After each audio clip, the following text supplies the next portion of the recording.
Good morning, good afternoon, and good evening, wherever you are tuning in from. Welcome to the 6th episode of our free weekly live webinars brought to you by the Football Business Academy in partnership with SoccerX.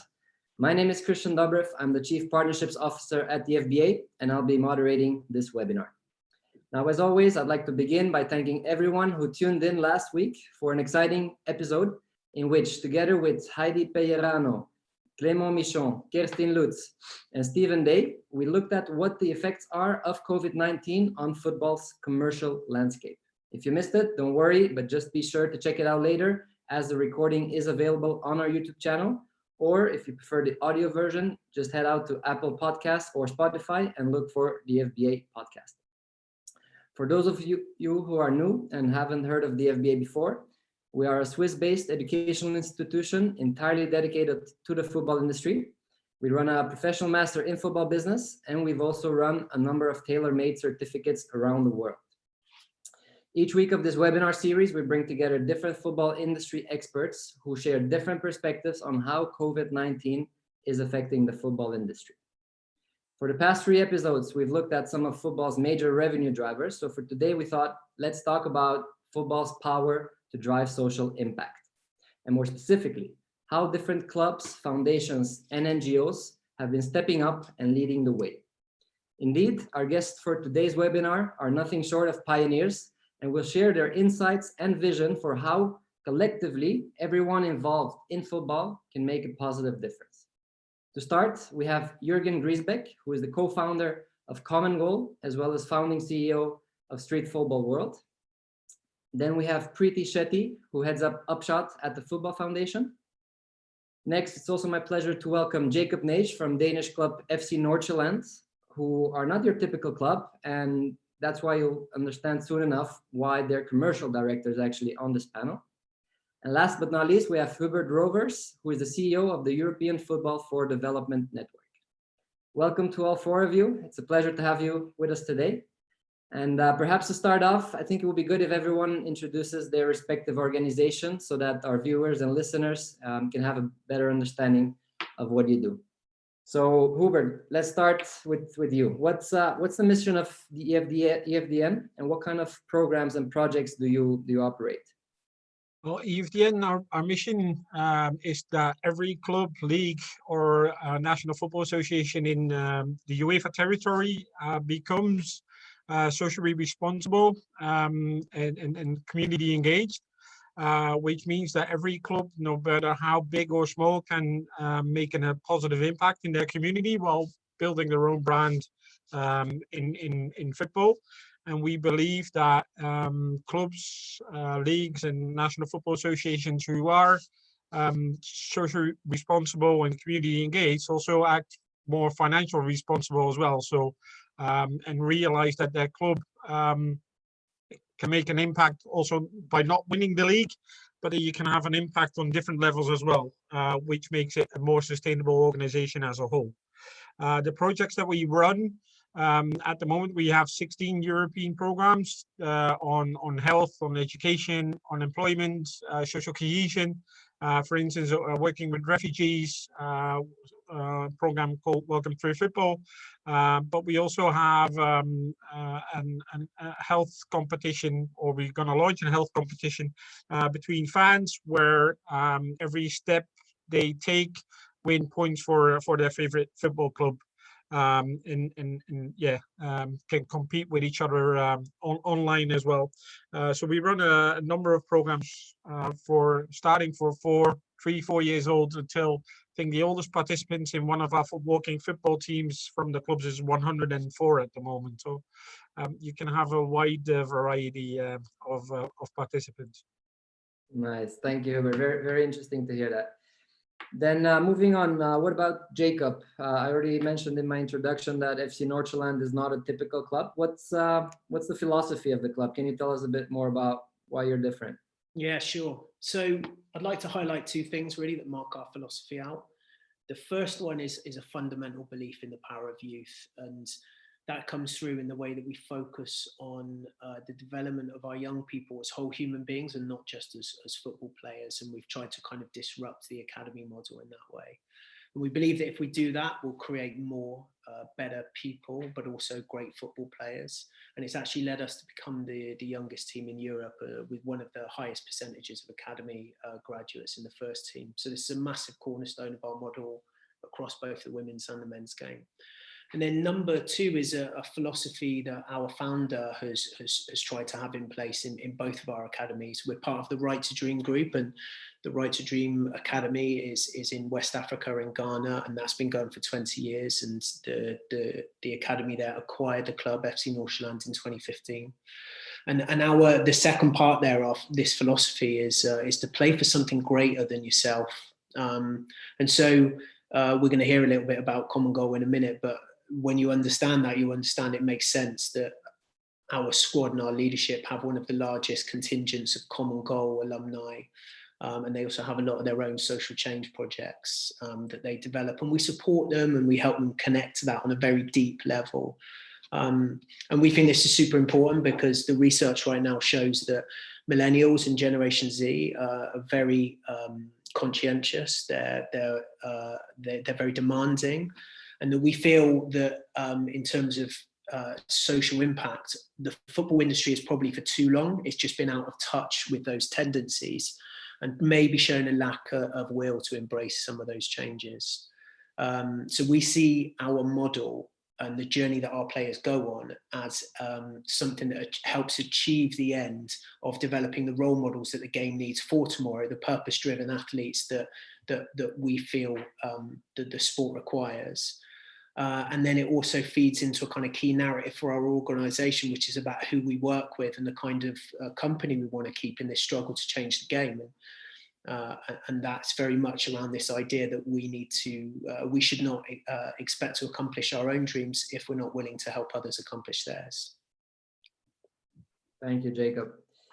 Moving on, Preeti, you work for Upshot, which is part of the Football Foundation, and obviously it's UK's largest sports charity, right? And it's funded by the Premier League, by the FA, and by the ministry, by the government, right? And all you do basically is transform the landscape of grassroots sports across the country, right? So can you elaborate a bit more what that specifically means?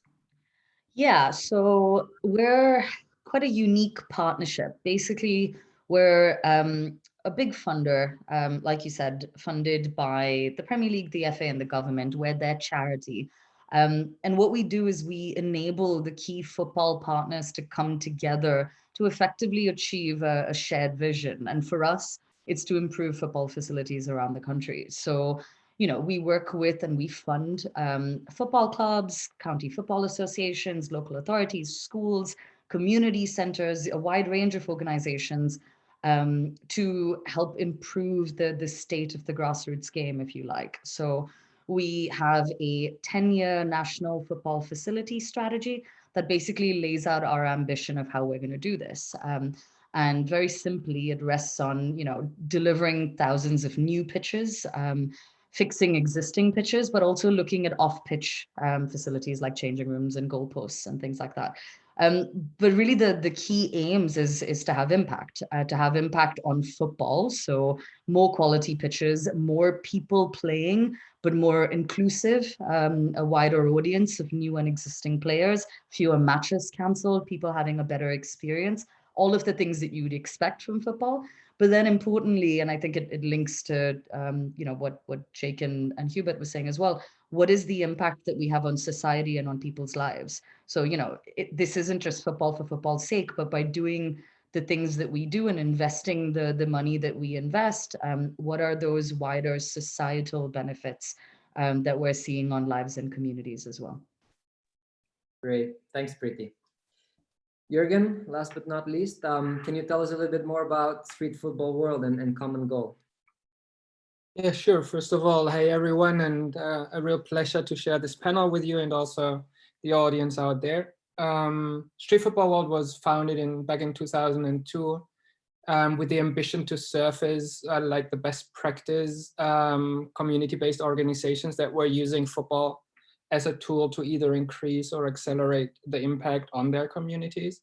This has then grown over the past 18 years into a network of round about 140 community organizations across 90 countries or so, with a daily reach of around about 2 million disadvantaged youth, and disadvantaged meaning all kinds of being underserved and being in challenging situations. So when this, like over the time, when this network matured and agreed on quite an advanced level of quality standards, where policies that were shared, a trust base among all, so that all the knowledge was actually open sourced among the group. We felt like, okay, now there's football for good if you want, and then there's football for profit, like the industry as such. So what we felt was lacking was a systemic bridge between the two. So that was then the reason why we founded Common Goal as an initiative of Street Football World in 2017. And we didn't want this to be like an initiative that was proposed by an NGO or by a group of NGOs in this case to the industry as such, but we wanted this to grow as a movement within the industry. That was the reason why we co-founded it also with a football player, and it has since then been a pro athletes driven movement. The player we founded it with is Juan Mata from Manchester United, and this group now has grown of pro athletes, both male and female, as well as coaches, into a group of around about 150 players. And what they have in common is they contribute 1% of their earnings into a collective fund that would allow a collective investment into social impact. The ambition of Common Goal is to make that a standard throughout the industry, meaning that every euro that is generated thanks to commercializing the game invests 1 cent into this collective fund. So that in a nutshell. Great, thanks. And with that, I think and hope that all of our viewers and listeners will have a better idea of your organizations. Then going into the more specific questions, Hubert, at the EFDN, you obviously specialize in supporting football clubs to enhance CSR and community engagement programs, especially in their local communities. How has this support continued during the COVID-19 outbreak? Well, the challenge was that our clubs our members are located in 29 different countries, where all the development of COVID-19 and the measurements from governments to prevent the spread of the virus was quite different in all the countries. But the first thing I think we did is what we try to do every day is collecting best practices and sharing that around to inspire other clubs to see, okay, these are things that are happening throughout Europe that you can easily adopt, that you can do in your own community as well.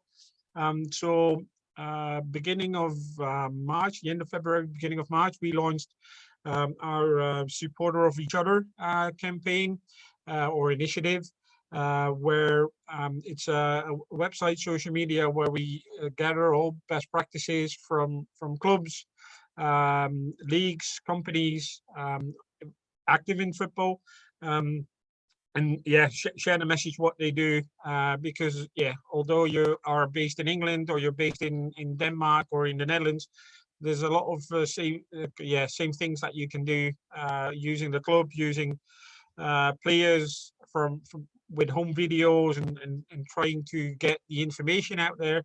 And I think that was one of the first responses from clubs, is using the guidelines from WHO and from the national government to ask their fans to actually stay at home, to listen to all the advice out there. I think that was the first response from a lot of our members and clubs. And then afterwards, it was trying to help where possible. So in some countries that was donating medical supplies or organizing fundraisers. In others, it was more to have co-initiatives to people that are in social isolation or in risk of social isolation. And you see a lot of innovative activities out there, using where the clubs do their best, given the circumstances.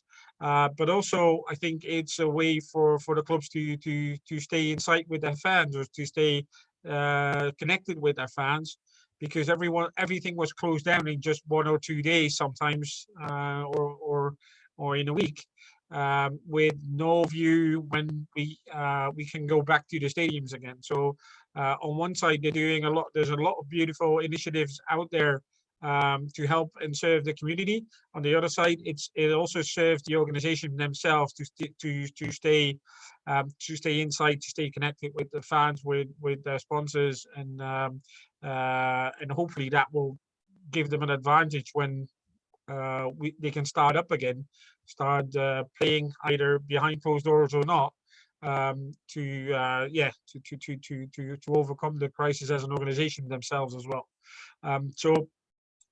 Next to the supporter of each other campaign and the website, we had a lot of questions from clubs on how other clubs are organizing their activities, and all our staff is supplying that support from home themselves. So we got to learn how to work from home quite fast, like I think everyone in Europe needed to, and that's what we're doing still until today. So Great. Jake, obviously being at a club yourself, you've lived this from the beginning as well, and a lot of clubs, for obviously reasons, have had to double up on digital campaigns in order to stay engaged with their fans, with their communities, with their commercial partners. Can you tell us a bit about what FC Nordsjaelland has been doing in this space? Yeah, sure. So first off, we're participating in the Danish government compensation scheme. So a large part of our organisation was sent home, was furloughed. But now we're beginning to, as the kind of plan for a potential, I mean, we're not entirely sure if we can come back for sure at the end of May or beginning of June, but we're kind of preparing now that we may be able to do that. And so what we've begun to try to do is begin to ramp up now that digital presence. And we started with just raising awareness through daily content, squad news, some archival stuff to get people thinking about the history. And then we did some stuff around opening up. We have a hotel bolted onto the club, and we offered up opening up part of that to the local hospital, and collaborated with the police on some social distancing stuff as well. And all of this was just like trying to echo some of the points that Hubert was making. You have these plans. We had actually planned with EFDN to do some work around the now cancelled European Championships in 2020 here in Copenhagen. And we're all just trying, I guess, to adjust to this new reality and try to communicate the messages that we feel really, really important for our community to interact with, and that our community is saying that are also important. But try to do that digitally. And one of the things that we felt was quite exciting for us as well was we released the first part of a documentary with our partners Unisport on their YouTube channel, and it's all about our academy model in Ghana and about the pathways of 3 young talented players who've been developed in a very different way to the kind of European club academy model journey, and about their journey, about how their families feel about the particular pathway they've been on, about how their characters have developed over time and how they've become the people that they are today. And then about, for a couple of them, it's going to begin to move into their transition to life in Denmark. And we think this is great for us, and it's got over 200,000 views already on YouTube at the Unisport channel, and it's a really nice little insight into the reason why we do what we do. We've had to get quite a lot of, I mean, obviously our partners and sponsors in terms of digital activation have had to be quite understanding in the first instance, and we've got good dialogue with all of those, and we're starting to ramp up communications now with season ticket holders as well, digitally. But we are very much looking forward to going back and trying to understand what that new football on the other side of this is going to look like. Great, thanks. Thanks, Jake. Preeti, through Upshot, you focus on measuring the impact of a wide range of Football for Good initiatives.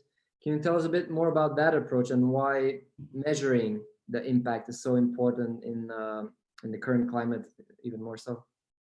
Yeah, so when I introduced myself, I talked about the Football Foundation and the fact that we're a funder. Within the foundation, I run something called Upshot, which is basically an online monitoring, evaluation, and learning system.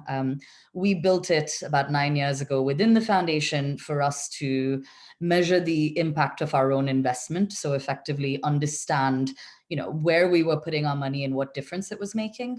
We've since then widened our reach, if you like, and we license Upshot out to hundreds of organizations all over the world. So we work with 850 organizations at the moment, funders, deliverers, sports clubs, leagues, universities, governments, a huge range of organizations that are using football or sport to tackle a wide range of social issues.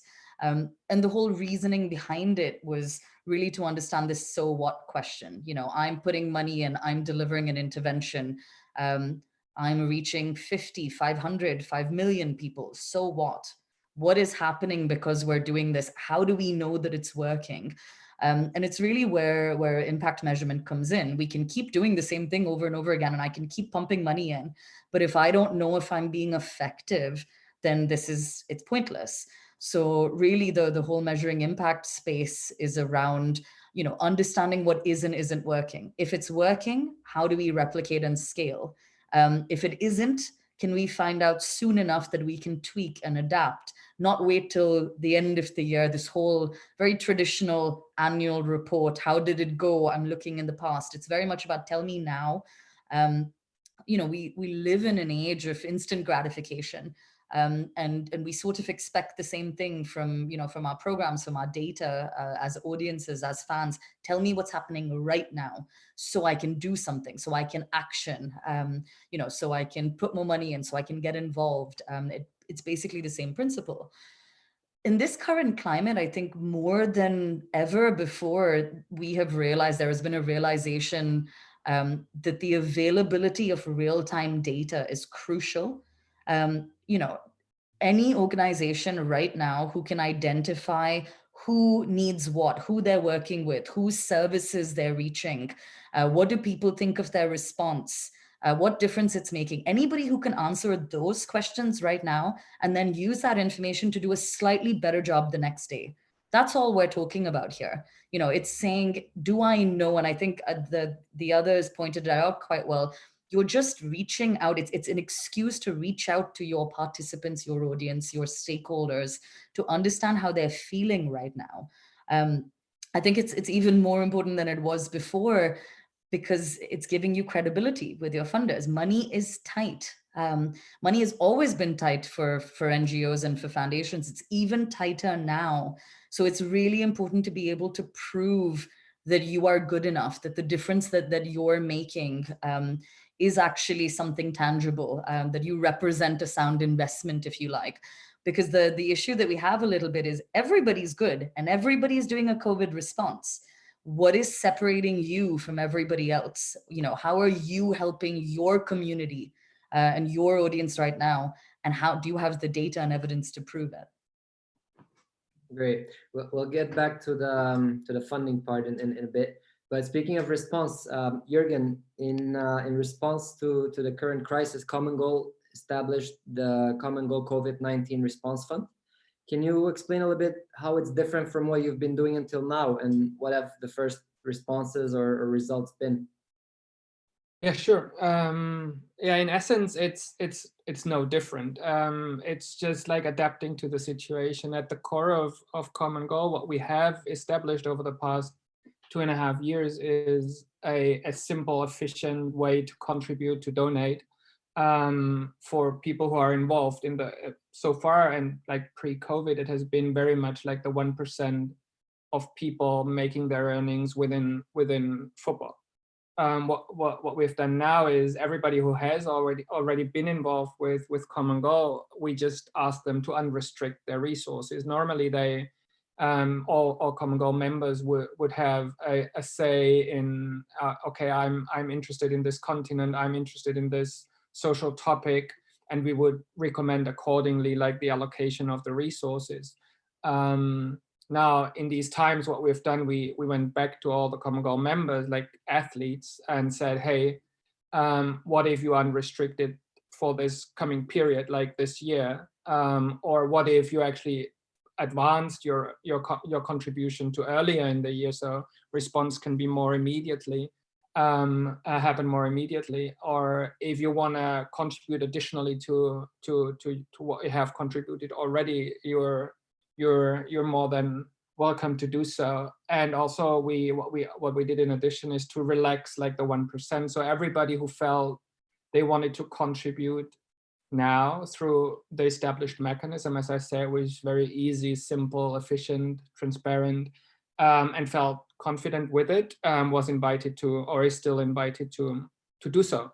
So we relaxed the 1% on that end, and in addition to that, obviously, as Jake was talking about, Hubert also referred to it, that obviously there's no football happening, so the Common Goal members also, they're not as usually inspiring on the field with their 90-minute performance per week. So what we did invite them to do is actually to contribute these 90 minutes of inspiration off the field, and created like a live match format whereby all the Common Goal members would interact with frontline health workers, with community-based organizations that are delivering in their communities whatever they can do. Other players, like other athletes from other sports who have engaged with different sorts of response mechanisms. So that has been mainly what we've done. So the mechanism has been out there before. I think we adapted relatively quickly to what was needed now. The response was very positive, and we hope we will be able to contribute during the crisis.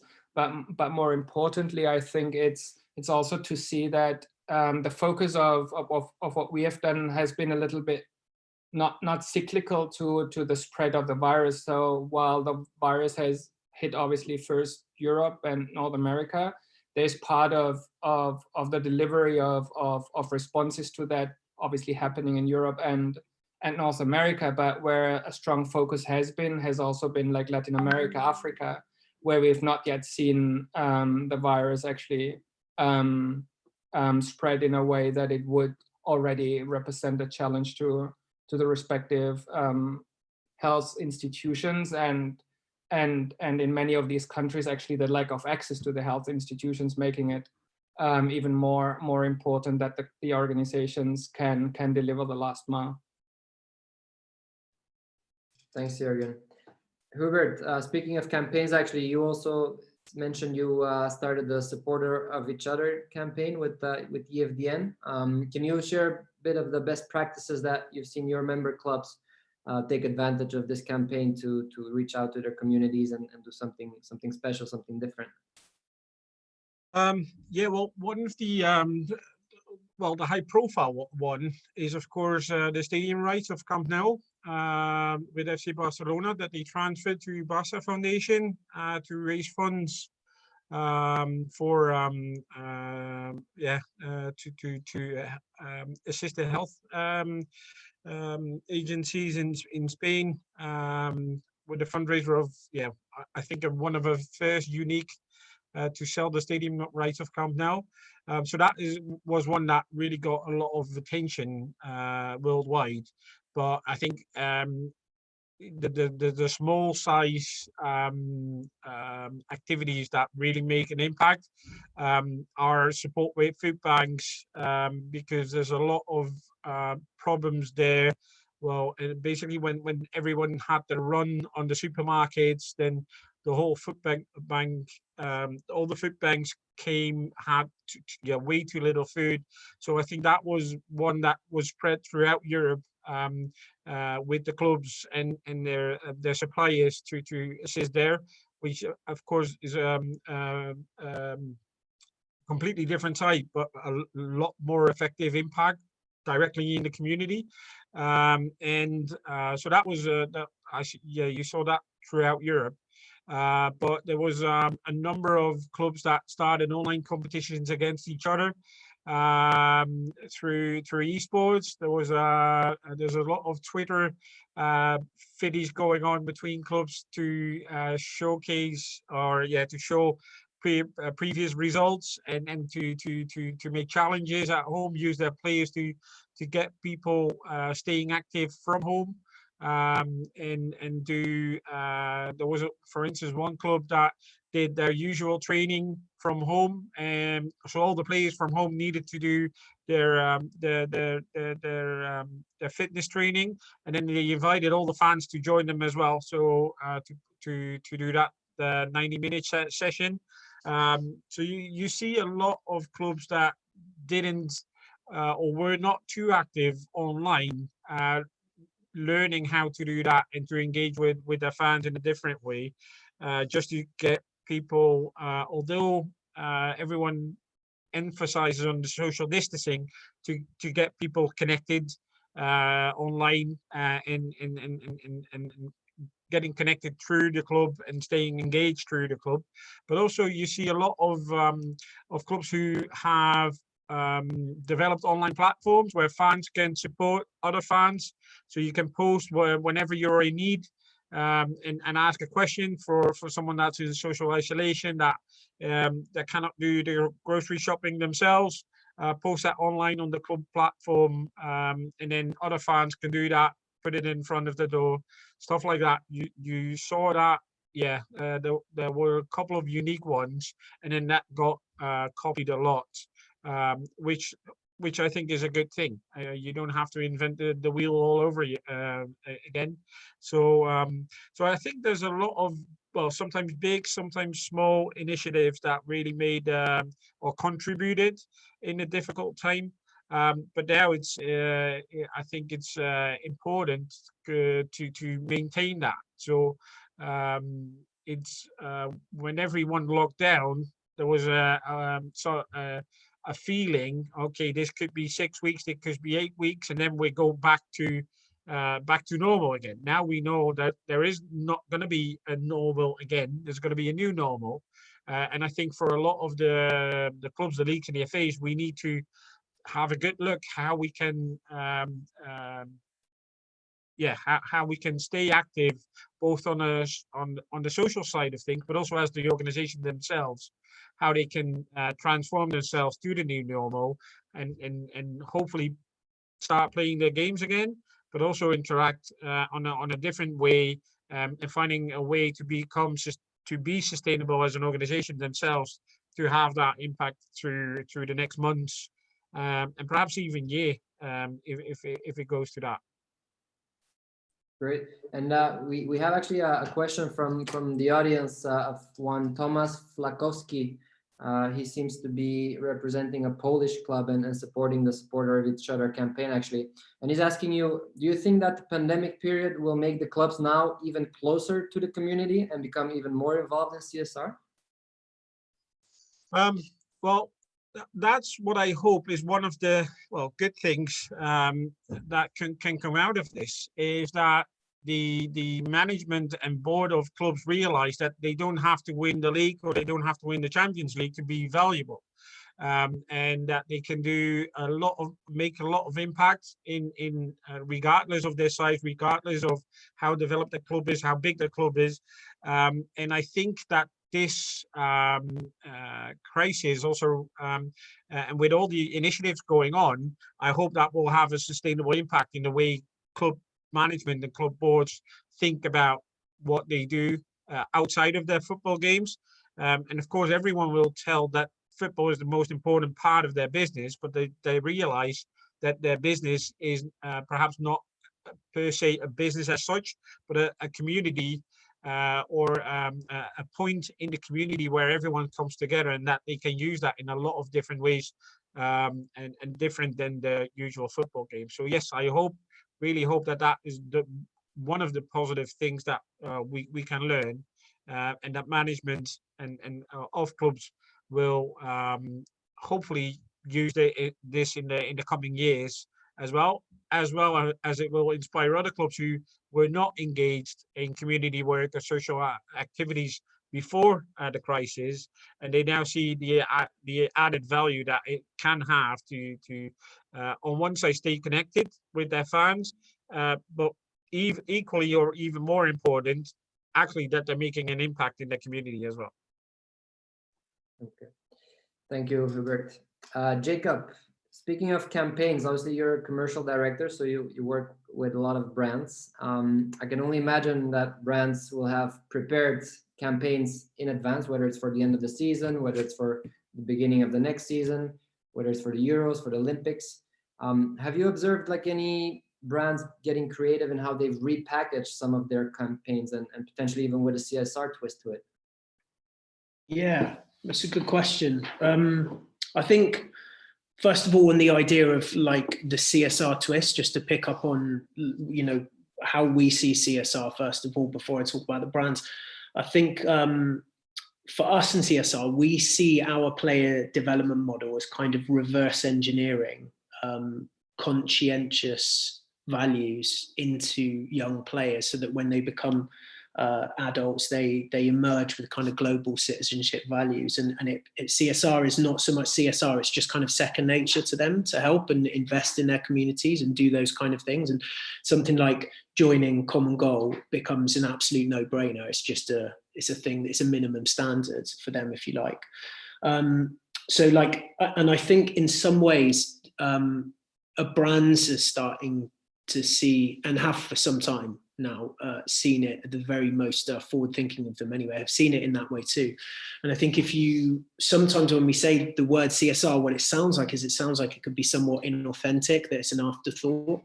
And actually, I think what we learned with the Nike Colin Kaepernick campaign last year is that actually the social message can be at least equal to the product and the brand itself, if not more. And it's about buying into a meaning or an idea, and that's the way we really see it. And then, of course, like, there's, to answer your question more specifically about cool, you know, how people have used good campaigns to activate communities. Because of course, yeah, all of these things that these guys have invested in and created strategies and content for it, they've had to replan.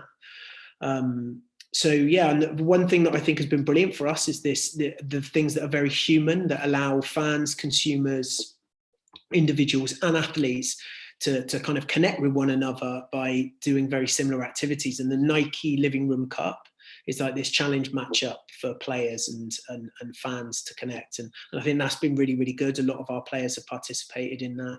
And it's good because it just makes you feel like you're doing something that the athlete is also doing. And you're seeing the same kind of things happen to them. Like, you know, their kids are raiding the activities that they're doing and stuff like that, and their dogs.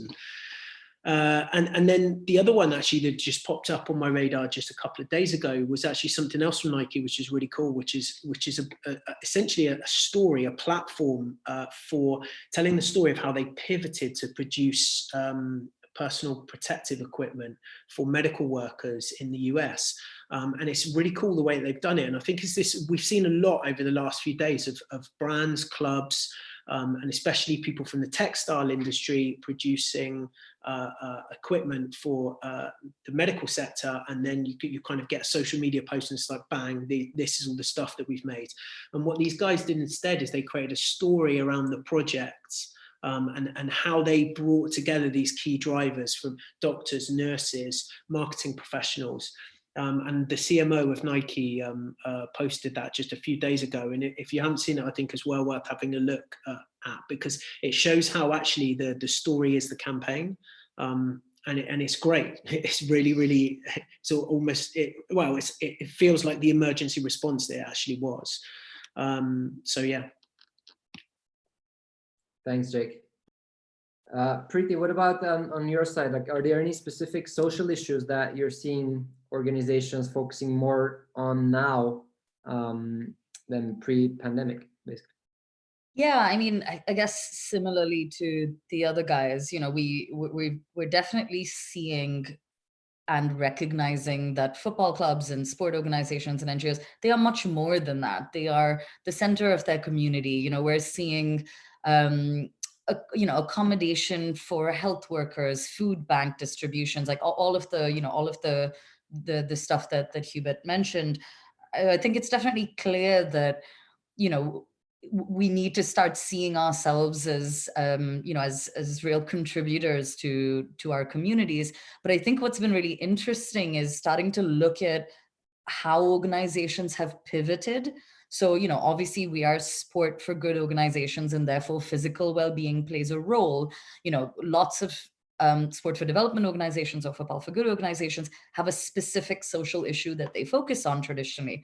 But during this period, they've started to broaden that focus and look at, mental well-being has come up very strongly, because no matter what you're doing, this is a difficult time, especially when you work with vulnerable people, people at risk. So that's become a social issue that everybody is working on. We talk about social distancing, and that's all well and good, but you can't social distance in a slum, on the streets, in refugee camps. So, our organizations have had to pivot in a way that they've never had to do before, which is, what is our response to something that, we have never had to think about? And we're really starting to see the breadth of work that NGOs do in this current climate. A term that I hear often are our coaches, our counselors. And actually, we don't think about it from that perspective. You don't just go to a session because you're going to go do some sport or because you're learning something. You build a bond with the people that you work with. And actually, when you don't have that, especially if you're a young person at risk, that's the stuff that you really need. So we're hearing really great examples of, coaches getting on the phone and talking to their participants, really old school, forget digital. I mean, it's ironic for me to say, because I run a tech startup. Actually, we're seeing paper, and we're seeing them putting materials under people's doors, because it's about being connected in this period of time. So, we're really seeing the breadth of how our organizations are responding in this current climate. But I think what's been really fascinating, and the thing that's important is, and I'm sure, this keeps coming up, is funding. Actually, we're seeing organizations support each other. Everybody has a role to play here. And rather than all of us trying to do everything, which just isn't possible, I think it's trying to look at this and saying, who is doing similar work in my area? How can we join forces? Because this isn't the moment to reinvent the wheel. There is no point of every single organization trying to address every single issue. So it's really understanding what we as a collective can do, and really start, and obviously the other guys on this panel are really good examples of how this works. It's collaborate and partner like we've never done before. And it's really say, what can you do and what can I do? And how can we together support our community, recognizing that, these are unprecedented times, as we keep hearing. Definitely, thank you. And actually, there's a viewer, Rafantio, who asks that question, which I guess in part you've already answered. Like, is there a need for more extensive collaboration? I guess the resounding answer is yes. Any particular thing you want to follow up on in terms of how it can be done even better or even more? Yeah, I mean, definitely. I think, everybody wants to do something, right? Everybody, I mean, whether you're an NGO, whether you're somebody sitting at home listening to this, I think this feeling of helplessness is something that we all share, and we all want to do something. But I think it's really understanding how we can scale that in a way that, that is the most effective. So it's really looking at what is happening around you. That's, that's already, there are movements that are already happening, as we've heard from the other guys. What is your role within that? How can you best support, whether that is, and I think Jürgen's spot on with, sometimes it's as simple as relaxing your rules around funding. Sometimes that's all we need. Sometimes it's somebody just reaching out. I think for us as a sector, we're in a really difficult time, and we need to be very, very careful here, because if we don't adapt, then we run the risk of dying out. So it really is about coming together. There is no point, there is finite pots of money here. There are only X number of things we can do. So it's really saying, how can we together form the best possible response, whether that's a project or a strategy. Really, what do I have that somebody else is missing, and how can we pull that together in order to support something existing that is already happening? I think it's very rare that we will look around and say, oh, there's a completely new thing that nobody has thought about before. And if that is the case, brilliant. But I think more often than not, It's recognizing that our organizations need support, and it's about survival for a lot of people at this stage. So, sometimes that's a donation, whatever, how much ever or little you can give. Sometimes it's volunteering, but often it's just reaching out and seeing what your community needs. Thank you. Jürgen, we've seen in recent weeks a lot of different positions and reactions when it comes to players taking pay cuts, some proactively suggesting that they're interested in doing so, others taking complete different positioning, or others even more so starting charitable actions by themselves. As you said, the majority of Common Goal members are football players with a wide range of incomes as well and of salaries. Apart from leading by example, what do you think they can do to encourage or inspire more players to get involved in what we call football for good? Yeah, it's a good question. Maybe first of all, and maybe sometimes we lose sight of the fact that football players are also people. So they're not just football players. And in this specific situation of the pandemic, I think they, just as all of us, they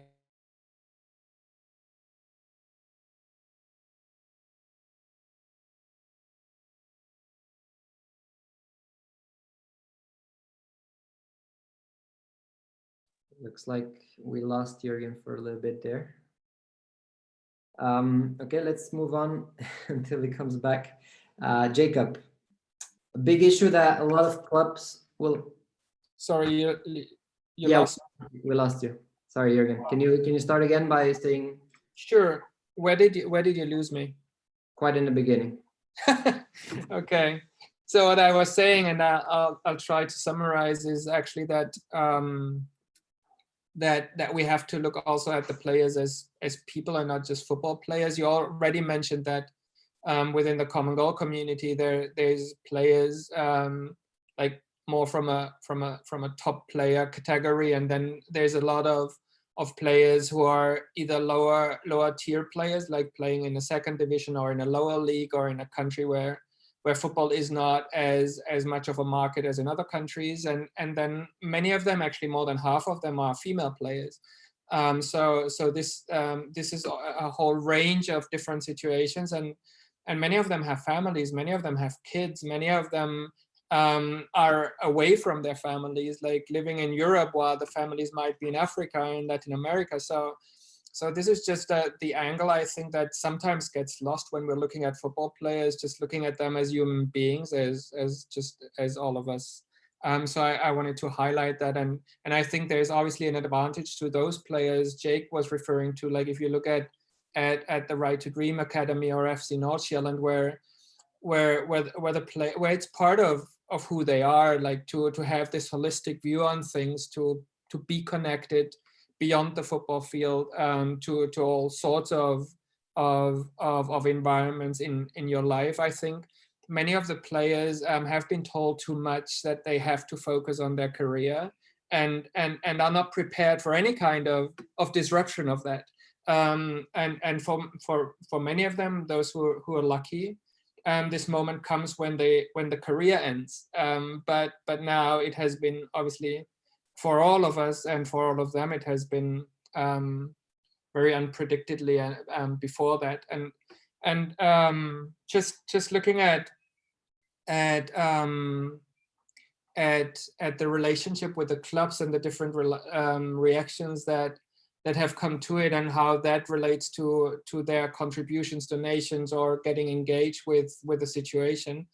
I think it's two different conversations. One is, I have an employer, and I have to talk to my employer as an employee, and then there's me, and I'm either socially engaged or I'm not, and I have preferences or I have not, and this does not necessarily relate to the contract I have with my club. So I think that has been confused quite a bit during that time, so that already, like the fact that players would take a pay cut would already count as like social social commitment. It's not. It's a commitment with their employer, and I think that needs to be seen in different ways. And beyond that, that's just one side of the equation, like the players. On the other side, as Preeti just said, there's the community-based organizations, and it's not just that they have been adapting very quickly to this new situation, and in a very like creative way. We have to acknowledge that all of these organizations, and including ourselves, actually, most of who we are sitting on this panel, are struggling, and the community-based organizations, they are struggling too. But at the same time, they are the ones who have the trust in the community. They are the ones people would listen to. They are the ones carrying actually the information and the messages that need to be heard by people, so that they can follow. They understand the environment of 1,000 people having to share one public toilet, and not having access to clean water, not having access to soap, not being able to socially distance. So all these kind of things, these are the knowledge carriers. So they're valuable at any point in time, but they're even more valuable right now, because this is where our systems don't work. They don't get to that last mile delivery. And this is where the community-based organizations are uniquely positioned. So like, and putting these two, like the cultural influence or the inspiration or the contribution, the engagement of professional athletes people would follow on the one side, and put that at work. And on the other side, having actually the solutions in terms of last mile delivery, from actually coming up with hand washing solutions themselves, because there is no distributor who would hand over to a family like an opportunity to wash hands. So that's just one example, and that's not very different from England to, like, obviously the shades it takes is different, but the fact, like the essence of it is just the same. Thanks, Jürgen. Jacob, a big issue that a lot of clubs, I guess, will have to deal with in the next few months is budgets, and therefore as well investments. For those that were doing a lot of CSR, but at the same time investing in capital projects, will there be a way to continue doing both, you think? Or how does a club prioritize in such a situation?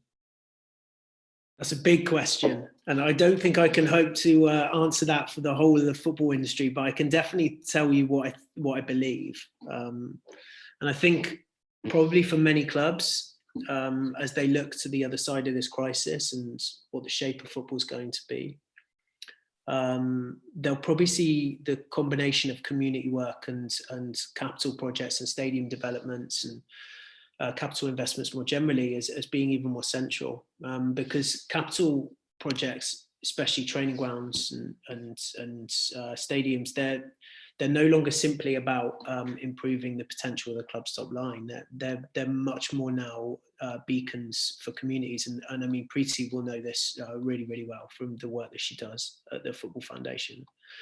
And I think they have to be that in order to be legitimate. And legitimate because they're meant to serve populations, right? Fans, local communities, consumers. And I think if you look recently at the very immediate response of some of the clubs that have done or are beginning or in the process of big investments, places like Brighton, Milan, Liverpool, Fulham, and of course ourselves, you see people opening up their stadiums for novel uses in that crisis, and such as medical centres and testing and provision of equipment, provision of delivery of food, some of the things that Preeti was talking about earlier, which is, you know, on a very kind of granular community scale in places where the kind of things that we would experience here in Europe and the kind of responses that we would have in Europe, social distancing and such, are very difficult. But yeah, so I think my guess is that it's actually going to become even more important than before. On the other side of that crisis, of this crisis, whatever that looks like, community engagement will become fundamental to stadiums and playing spaces. And there's actually a certain Harry Lucas following our webinar and asking a follow-up question on that. And it's regarding, once we do get back to the stadium, the overall feeling is that it'll be quite a period without fans. So how can clubs involve supporters in the future, basically, when football returns without fans? And how do you think that that overlap, between using the stadium for a medical purpose compared to playing, because obviously there's a big risk of infecting players as such. How are you gonna balance that as a club? It's a really good question that Harry asked, and of course a lot of us right now, we're waiting to get more clarity on what that other side could look like. But what I can say is that we're talking to our biggest stakeholders and our partners, fans, partners like DHL and Arbeidens Landsbank for us are already talking about this and how they can help in the involvement of fans in what football will look like behind closed doors. And yeah, like watch this space. Absolutely. Still a lot of questions to be answered in the upcoming weeks and months. Hubert, I have a question from the audience for you as well. And it's from actually our very own FBA alumna, Maria Laura Ordonez. And she asked, do you think CSR strategies could become a tool to strengthen international relations since the countries might prioritize resources and efforts in its nationals? So let me get, if I got the question right, is that the question is that clubs will act more international as well? Is that the question? Yeah, so if they can use CSR strategies to strengthen international relations, so relations between different countries. So Yeah, I'm sure you, through your experience across the European Union, for example, you have a lot of experience to share. Yeah, no, I think there's what I've said and what Preeti said earlier as well. There's you don't have to invent the wheel, and I think that's really important in acting international. So you can learn international and deliver local, and I think that will become more and more important, especially for the smaller clubs. From that angle. From the bigger clubs, of course, they have an international fan base, so not having the opportunity to play their games for full stadiums, they will have to find another way to engage with their fans international. So yes, I definitely think that could help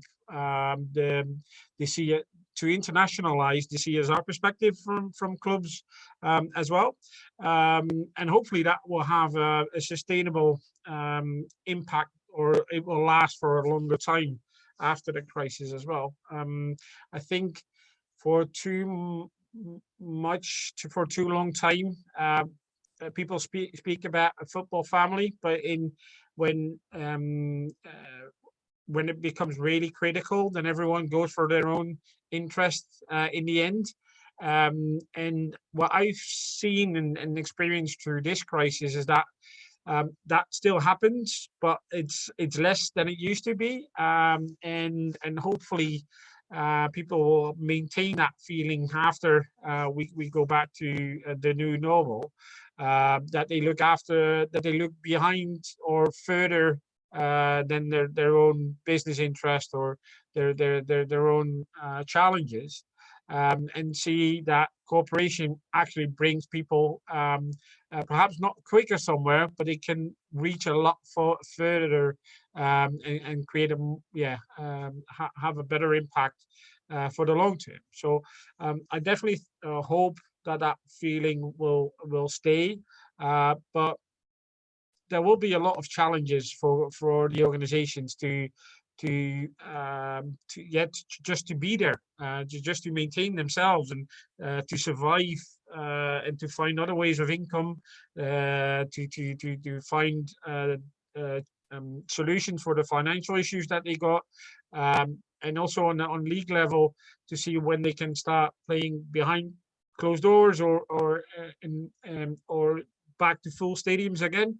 When that will happen, then I think that the impact that this has will not get every organization back to normal, just playing the men's team first, the first men's team every 2 weeks, but the stadiums will be opened and centers of the community at that time as well. And certainly we will, as EFDN, will try to support that, to make that international between the clubs in Europe.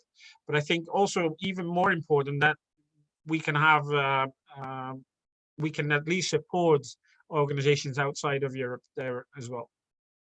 Great. Preeti, Hubert mentioned something about finding other ways of funding, essentially, and this is also something that I think you are quite a specialist in as about. Because when funding is being cut, obviously organizations have to adapt and they have to be more clever about how they use their money, right? So what would be your recommendations to any type of NGO or charity or organization looking to use their decreased funds in a smarter way to still try and have a good impact? Yeah, I mean, it's a tough time, right? Organizations are definitely having to adapt. I think everybody has said, this is about survival.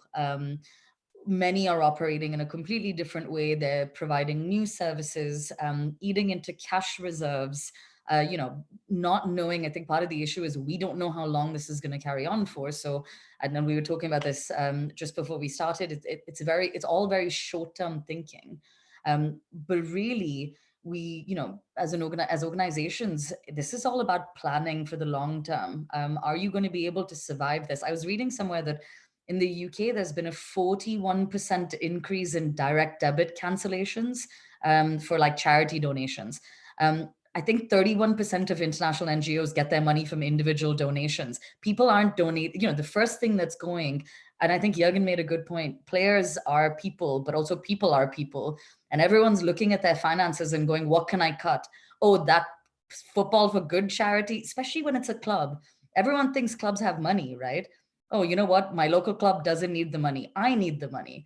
So really, our sources of income, when you think about where money's coming from, it's coming from fundraising activities. We're not doing fundraising activities. We're not running marathons. All of that is income being cut. So I think it's about diversifying. Like, I think as organizations, there is money out there, but you have to think about how you're going to access it. And I think Jürgen mentioned it earlier, talk to your partners, or what Jake is doing with his brands and his partners. This is a conversation. Everybody wants to be impactful. Everybody needs to survive this. The one thing that COVID has done, I mean, it is the great equalizer. It has affected everybody, and therefore we're all in this together. And I think from a funding perspective, it's about really making some tough decisions and having honest conversations. How much do we have to survive? Where else can we find this money from? It's about looking at new sources of income, but it's also just about having honest conversations with your partners and funders. How do we get through this? How do we get through this in a way that makes the most sense for all of us? I think from a football or sport for good perspective, some of our organizations are quite traditional. We look to football funders for money. Actually, if anything, this has proved that we do more than football. So, look at, and there are pots of money out there. Look at education, look at health, look at crime.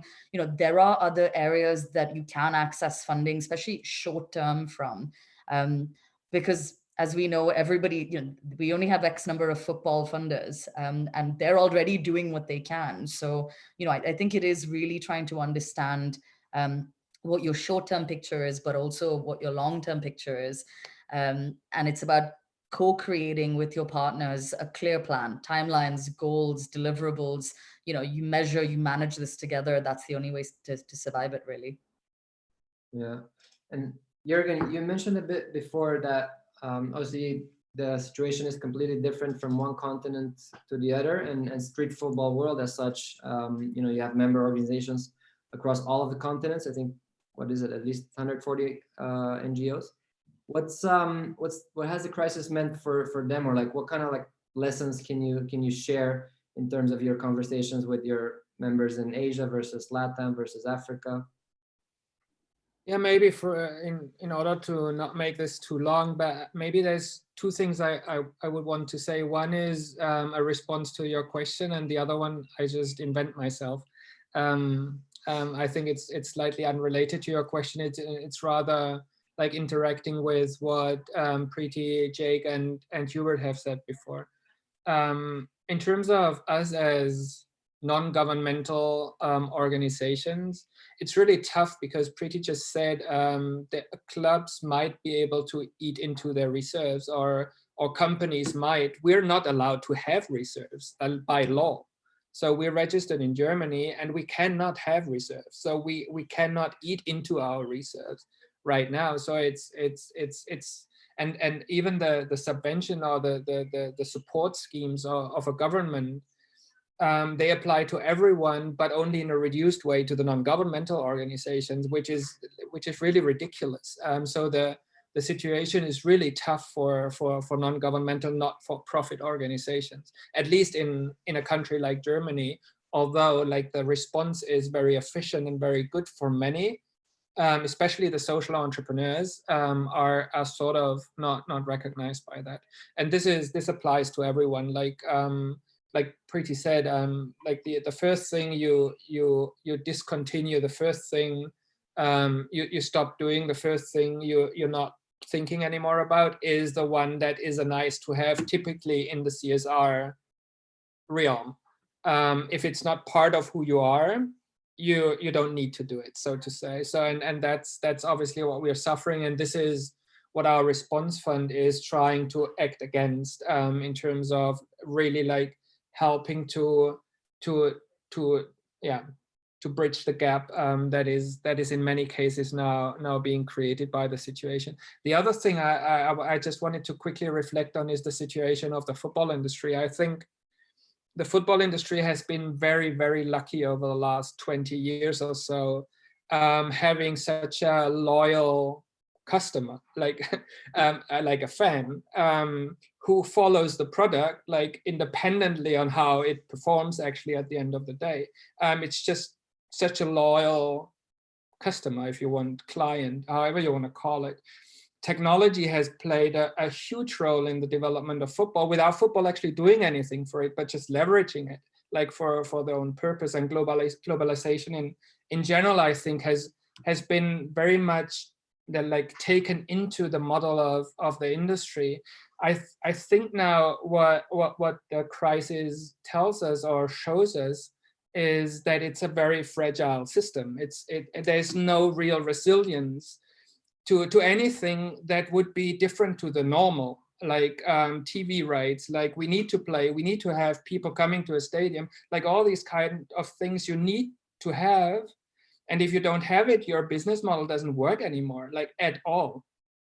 And if you, Jake at the beginning talked about like the generations that are quite demanding. Like if you build only on football as an entertainment product, people will just choose another entertainment. Like we actually have learned over the past 2 months that we can live without football. Actually, like there is a life without football, and the generations we're looking at now, they are not as loyal anymore as previous generations to an entertainment product. So if you don't really connect to people, if you're not relevant for people, like in their life, and if you're not like contributing and living in harmony with the planet, which is an expectation of our kids, that we don't fuck up the planet. So this is what you need to be as football too.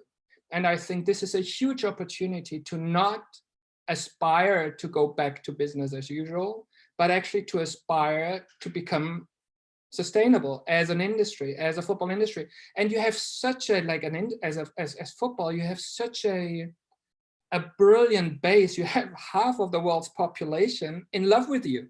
So why wouldn't you leverage that for the good of the people and planet? So I think that would be my hope once we get to the other end of this, that football is humbler, less arrogant, and understands actually what it takes to stay relevant for people in the long run and not just walk towards the next crisis. Definitely. And I see we're already past the hour, so this is a perfect interlude to my last question, which is the same for everyone. Just in a minute or two, maybe per answer, maybe starting with Jake. And the question is, all of your organizations are essentially advocates of mainstreaming CSR, right? Of making sure that everyone in football has CSR in their DNA to some capacity, and then think about, you know, the bigger picture and the sustainable factor and doing football for good. What are your plans to turn this into reality? And do you think this crisis that we're living through right now can actually accelerate it? Okay, well, Jürgen, I think actually gave a really good platform for that answer. And I think the way to answer it is about what could be, and also about like what we'd hope for. And I think the kind of reality, the kind of demands that Jürgen has just laid out, that should be the framework for how we answer this question of how we can create a new football after this on the other side. And I think with team members, like the people in the organizations that are on this panel now in this webinar, I think you can piece together kind of coalitions that actually become the model for the kinds of actors that we want to have the game populated by later. And I think we need other organizations and individuals to join. And it needs to be from people, stakeholders, both inside and outside the sport. And I think the idea of community engagement, corporate social responsibility is not devalued in that. It just becomes, rather than be a kind of thing that's bolted on the side, it's the absolute minimum standard for participation in the game. And just to kind of wrap up, I just encourage people to, our founder, Tom Vernon, he recently posed a set of questions kind of a little bit related to some of these things on his LinkedIn page. And these questions there about the types of organizations and institutions and agreements, collective agreements we should have in place to make our game fit for purpose for the kinds of demanding audiences, conscientious audiences that want political stances. And these are on things like the role of agents, it's on the transfer system that probably many people, and you know, we would probably all agree is kind of wildly out of touch, the fairness of the World Cup. And I think this conversation needs to take place, and we need to follow the example that Jürgen sets, where Jürgen is very brave in the questions that he asks, both the actors in the football industry, but also about where he asks them, you know, for example, asking them at the World Economic Forum in Davos. And that's the kind of stakeholder engagement I think we need to do. And maybe the reason why historically the football industry has been a little bit scared of doing that is because we were worried a little bit about perceived controversy, you know, and we were worried a tiny bit about partners and fans and just people kind of like being, wow, what's this? This is maybe a little bit too political for us. But I think that what we're seeing from the research is that time has passed, and the opportunity that this crisis affords is that it actually forces a potential change upon us. So we might as well try something and get that conversation going now with the right people. Absolutely. Thanks. Hubert, what would you add? What are your plans or predictions? Yeah, I completely have to echo what Jürgen and what Jacob said. This is a time where football realizes that that there is a world outside of football, and that they need to find a way to get to the new normal.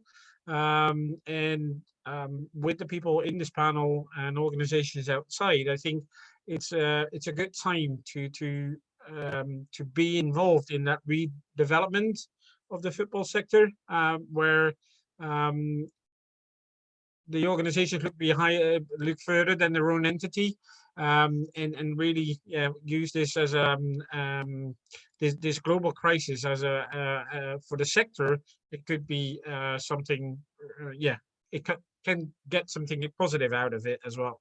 So what we do launch is our Modern Football initiative, where we try to combine clubs, leagues, and FAs who usually don't work always together, to unite them, or at least share best practices between them and see how they can develop for the future.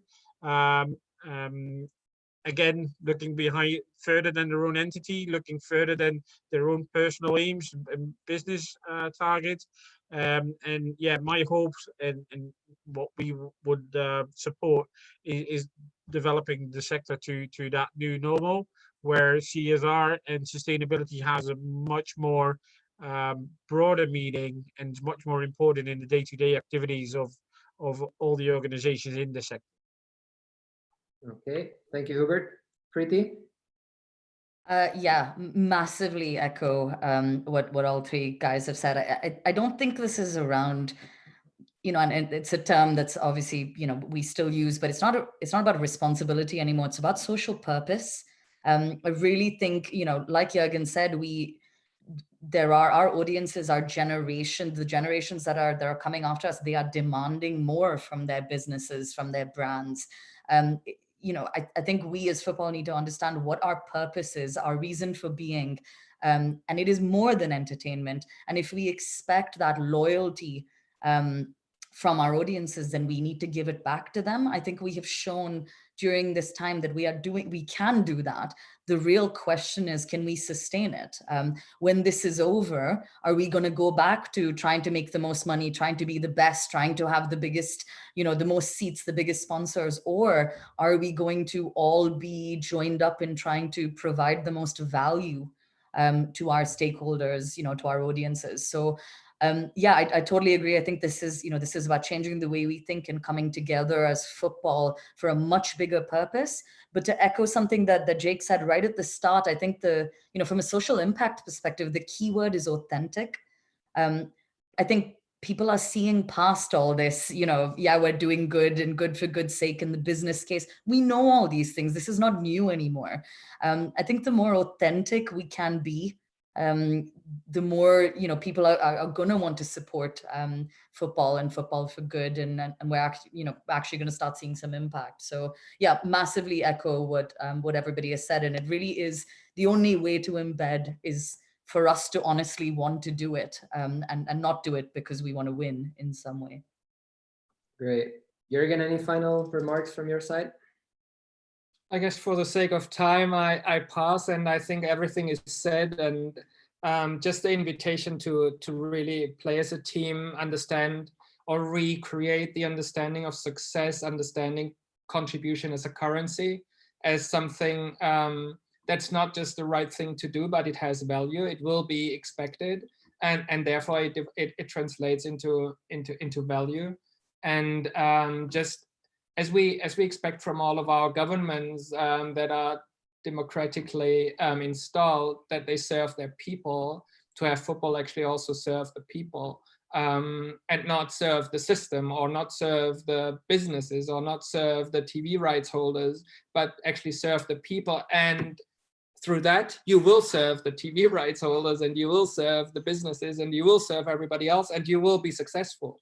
But it's not the other way around. So once you reset that chip, and this is now the opportunity to do it, because if we just had, as a football industry, again grew another 10-12% this year, there would have been no reason to change. Now I think people are more willing to look at it in a different way. Thank you, Jürgen. And with that, it's time to wrap up episode 6 of our webinar series, CSR in the age of COVID-19 and beyond. Thank you to our entire panel, Jacob Naish from FC Nordsjaelland, Preeti Shetty from the Football Foundation, Hubert Rovers from the European Football for Development Network, and Jürgen Griesbeck from Common Goal / Street Football World. Thank you everyone as well for tuning in. If you did join us later or want to watch this nice webinar again, it will be available on our YouTube channel, as well as on Spotify or Apple Podcasts if you prefer the audio version. In the meantime, stay tuned on our social media channels, because on Thursday at 5 p.m. CEST, we will announce the lineup and the topic for our next webinar. In the meantime, wishing you everybody a nice evening, and stay safe.